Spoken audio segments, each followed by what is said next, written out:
Here joined by California Congressman Darrell Issa. He's the top Republican on the House Oversight and Government Reform Committee. Thanks very much for the time. And we've just been listening to Mary Shapiro testifying about the collapse of Lehman Brothers. But you have more questions about the current situation with Goldman Sachs, specifically the timing of the agency's lawsuit against Goldman Sachs. Before, if you could, tell us about this letter. What is it you hope to learn?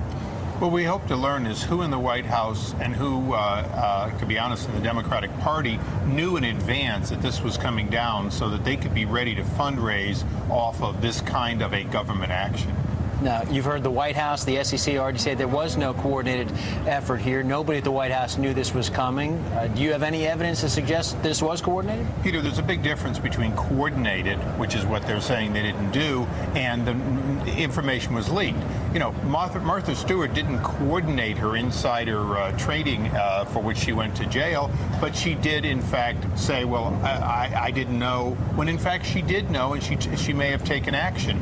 This is the same sort of thing. Insider information that leaks out of the SEC gives opportunities for people to short stock, to go long the stock, to do all kinds of things related to their decision. And whether it's a decision to file a civil lawsuit and then the DCCC and other organizations to fundraise off of that suit and help promote vilifying Goldman Sachs, or just the opposite if they were vindicated or a suit was dropped. This information should be released in an organized fashion with no advance notice to anybody for any reason. That's part of what's important for government to maintain. And again, has anyone stepped forward to indicate to you that there is in fact evidence out there to show that there was some concerted activity there? Well, we're only asking questions because the timing and the speed with which they got up into their fundraising begs a real question of how could they have known and made a decision within minutes to be up in fundraising. There isn't that level of entrepreneurial activity possible in large organizations. So based on our knowledge of how long it would take to get approval to decide to fundraise off of something like this, we believe that there is clearly a leak at a minimum out of the SEC.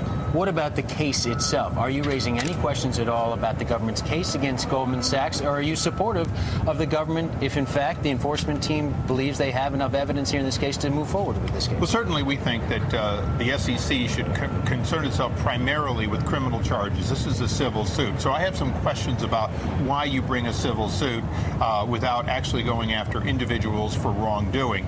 Having said that, we don't want to prejudge the outcome of that. Let the process go through. In the meantime, we've been out there since the very beginning saying that Goldman Sachs was enriched by the backdoor bailout of AIG to the tune of over $7 billion. And we would wish that the administration would look into that whole point of the last administration giving money to AIG that effectively did not belong being backdoored into Goldman Sachs. All right.